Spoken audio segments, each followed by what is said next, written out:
Welcome to Southcast Radio. Today we are going to be talking about the many fascinations of Japanese culture. My name is Mary Thornsberry. I love to write fantasy and fun pop culture blog posts. Hi, hello, watashi wa Krista desu. Or if you don't know, my name is Krista, and like Mary, I am an indie writer, also comic artist, and audiobook narrator in training. Konnichiwa.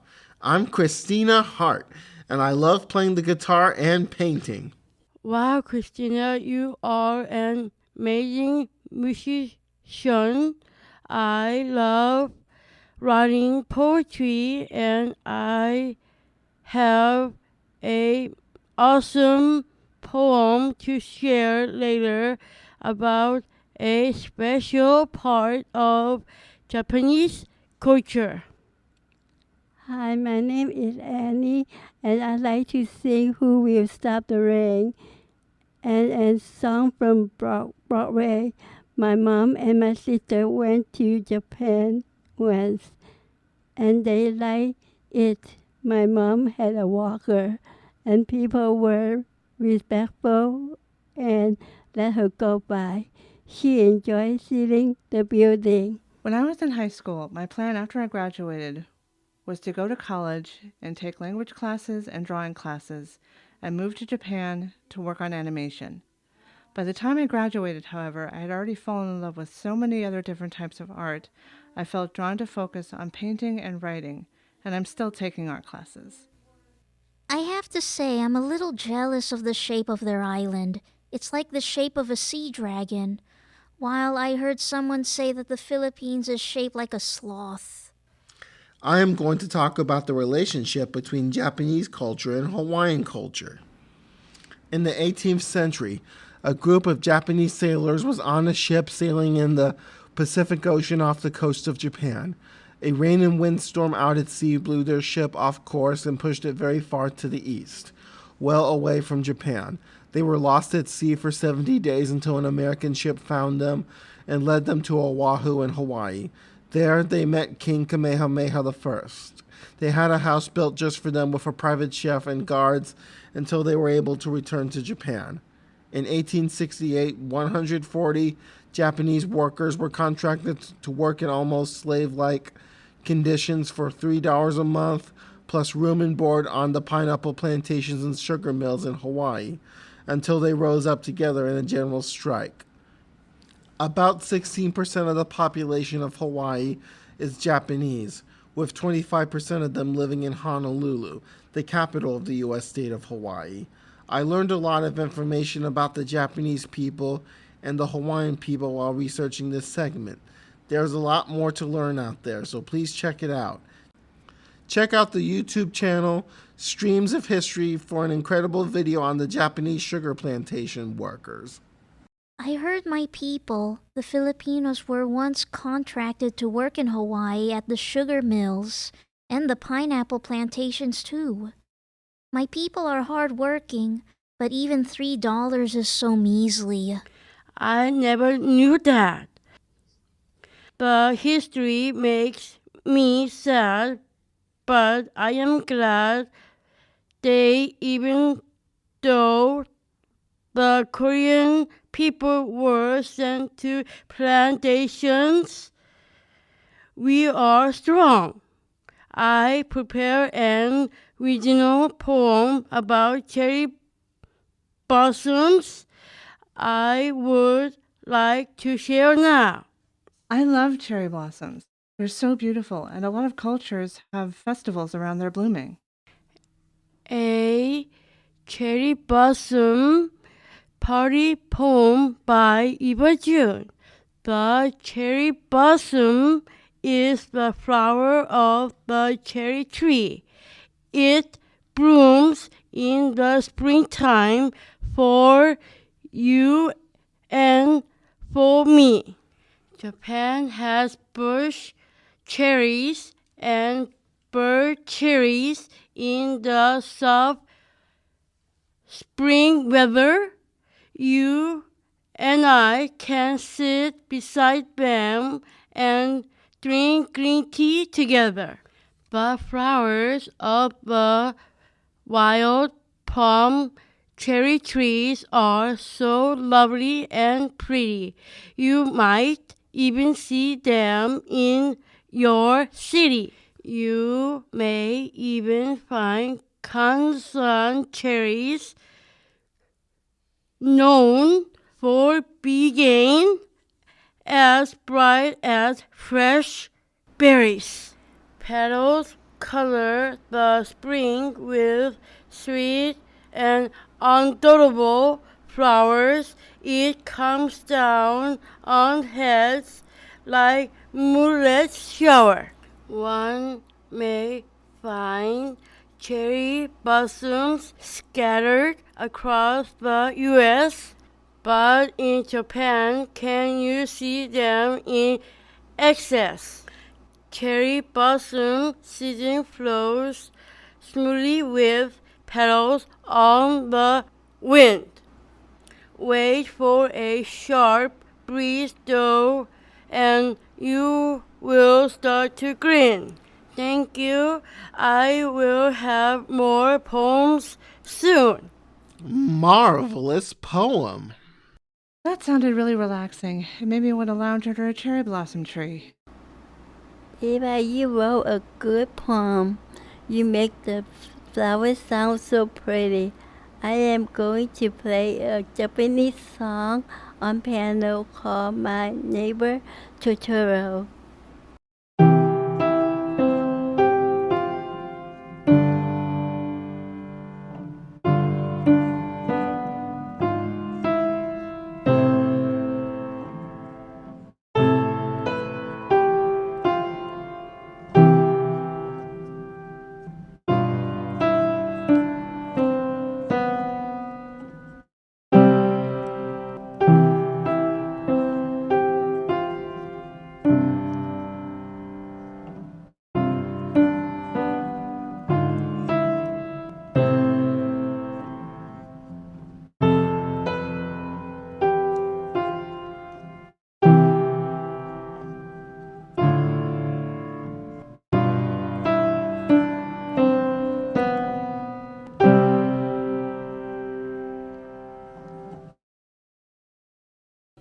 Aw, that song is so sweet.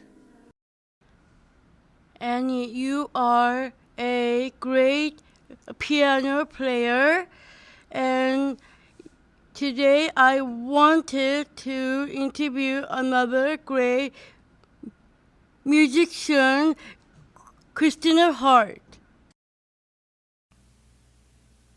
Hi, this is Eva Yu with interview. Hi, Christina. How are you today? I'm doing good, Eva. Tell us about your music, your big lady. Well, ever since I got back from my Disney cruise to Southeast Alaska in early June of 2026, I've been making country music albums and singles about Alaska. Did you create both the lyrics and the music? Yes, I did.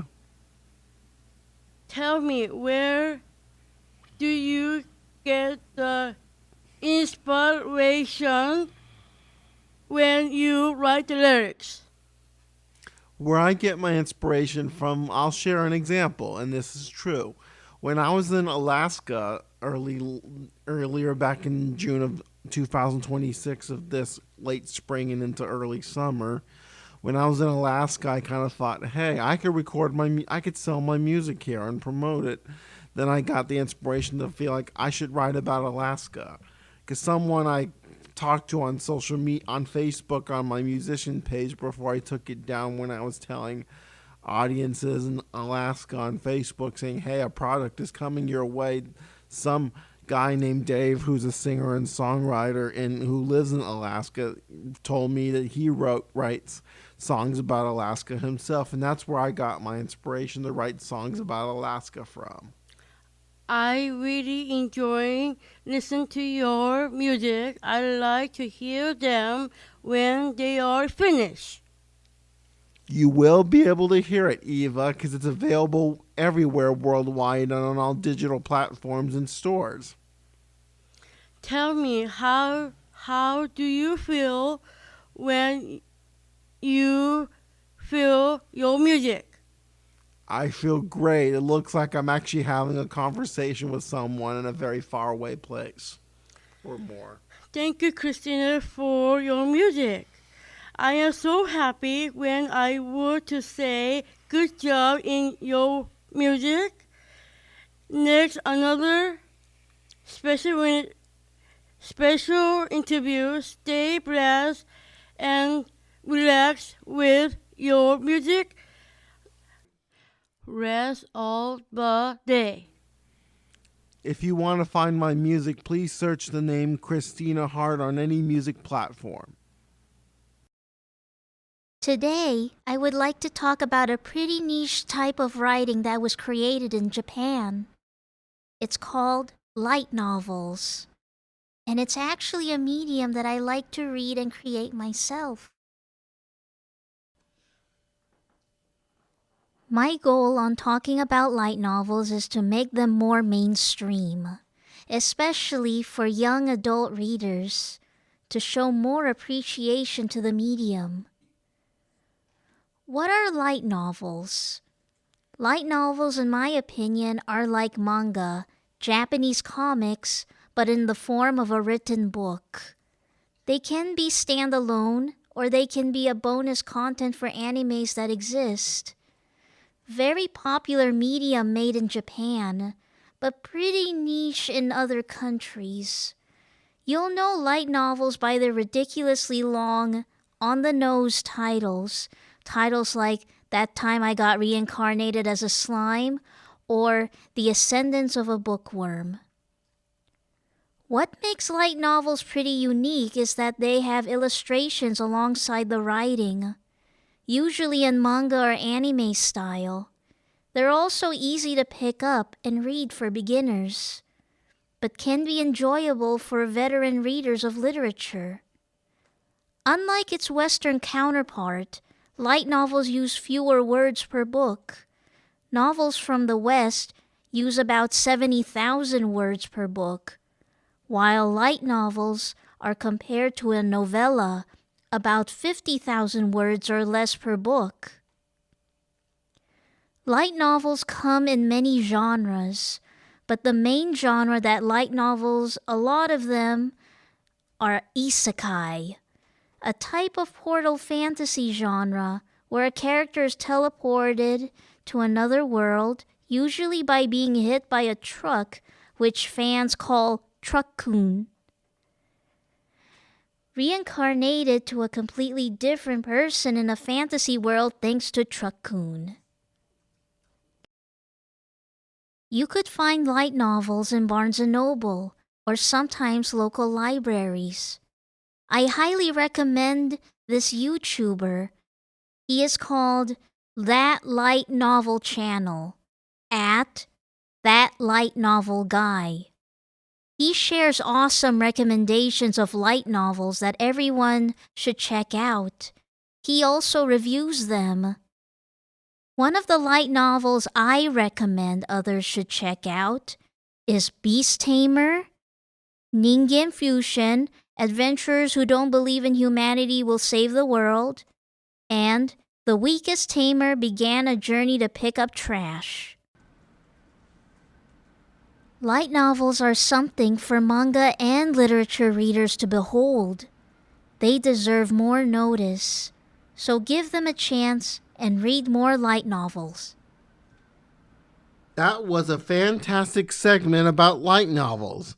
I've never heard of this type of book before. Wow, I think my books could almost be described as light novels because they're quick reads, and some of them are even inspired by anime, such as my first book, Fantasy Planet, which drew from my childhood love of Digimon. Krista, I want to check out light novels. What's your favorite one now? I like The Weakest Tamer Began a Journey to Pick Up Trash, which is about a young girl who is born a tamer but is born without stars, which is considered a rank of power, and for her to have no stars means she is totally the weakest. Then one day her village tried to hunt her down because they accused her of cursing the crops. And now she's on the run, disguising herself as a boy. Now she adventures with her only friend, a low-leveled monster she tamed that is a slime named Sora. That's an amazing story. It reminds me of Monsters Incorporated, like how Boo becomes friends with Sully. Speaking of anime, let's dive into my segment. My Love for Anime by Mary Thornsberry. I've been a fan of anime, Japanese animation, since I was a kid, or more specifically, 1995. That was when I discovered an anime cartoon called Sailor Moon. After that, I was hooked, and I've been watching anime ever since. Because we decided to do this episode about Japan, I took it as an opportunity to learn more about anime. So come with me and we'll explore it together. Anime is a distinct art style of animation that emerged in the 1960s. The look of the animation style consists of large eyes, small pointy noses, and awesome-looking hair that I wish was attainable in real life. Anime movies and TV shows are often adapted from Japanese comic books called manga, or sometimes video games. Anyone who is a fan of anime will tell you that the look of anime, and even anime itself, wouldn't exist without a man named Osamu Tezuka. Tezuka is responsible for manga and animes such as Astro Boy and Kimba the White Lion. These days, Tezuka is called the god of manga. Anime covers a wide range of genres, including action-adventure, comedy, fantasy, romance, sci-fi, and slice of life, which is a genre that focuses on the mundane daily life of characters. Slice of life normally focuses around kids in high school. My go-to genres are romance and action. One of my favorite anime shows is called Inuyasha, and I love it because it has a little bit of all of the genres. Anime exploded into popularity in the US with the arrival of Pokemon and Dragon Ball in the late 90s. Sometimes it's hard to believe when I discovered anime, hardly anyone knew what it was in my country. Now you've got American bookstores full of manga and streaming services that have nothing but anime, like Crunchyroll, for example. One of the interesting things about when anime comes to the US is that the script has to be completely rewritten for American voice actors so that the American dialogue matches the movements of the characters' mouths. Since I only know a few words in Japanese, I prefer English dub anime. Watching anime is a favorite pastime of mine. I find myself feeling inspired by different stories I've seen. In fact, in 2020, during the height of the COVID pandemic, I became extremely bored since I couldn't go anywhere. So I decided to subscribe to Funimation, which was a streaming service for all things anime. And I just started watching show after show after show. And I ended up finding a show called Code Realize, and it inspired me to write my most recent book, Clockwork Memories. Let me clarify that Code Realize only inspired the story. I didn't copy it. The only connection that the two stories have in common is the time period that the stories take place in. They both take place in a fictional steampunk version of 1900s London. Another aspect I love about Code Realize is that the main characters are all built up of classic literary characters, such as Victor Frankenstein, Van Helsing, and even Dracula becomes one of the main characters. However, he is depicted differently than people are used to seeing. Rather than being the suave, charming count we know from books and films, Dracula in Code Realize is a 10-year-old boy. I could talk about anime forever, but unfortunately this segment can only be so long, so I'm going to leave it here. I hope you've enjoyed this look into my love of anime. My sources for this segment are gamerant.com, pixartprinting.com.uk, and fandom.com. I'll see everyone in the next episode. That was amazing history about anime, Mary. I didn't know that. This brings me back. I also felt sorry for the English voice actor of Goku. I hope he is okay. I heard that when he was voice acting Goku, he fainted because he did a lot of shouting. Yeah, his name is Sean Schimmel. He wasn't aware of how much air it would take and he overdid it and passed out on the floor. I learned that voice acting takes a lot of self-confidence and relaxing, and you have to throw self-consciousness out the window. You have to act like the character and express sometimes in an exaggerated way with your body along with your voice. It's time to end the podcast. Thank you for listening to our episode focusing on Japan. This has been your best buddy, Eva June. Mary Thornsberry. Annie Huynh. My name is Christina Hart. Please learn more about the Japanese history in Hawaii by going on YouTube and search history documentaries of Japanese people in Hawaii. There's loads of interesting videos. Krista Torres here to tell you to read more light novels. Subscribe to keep up with the action here at Southcast Radio on YouTube, SoundCloud, Spotify, TikTok, and Instagram. See you next time.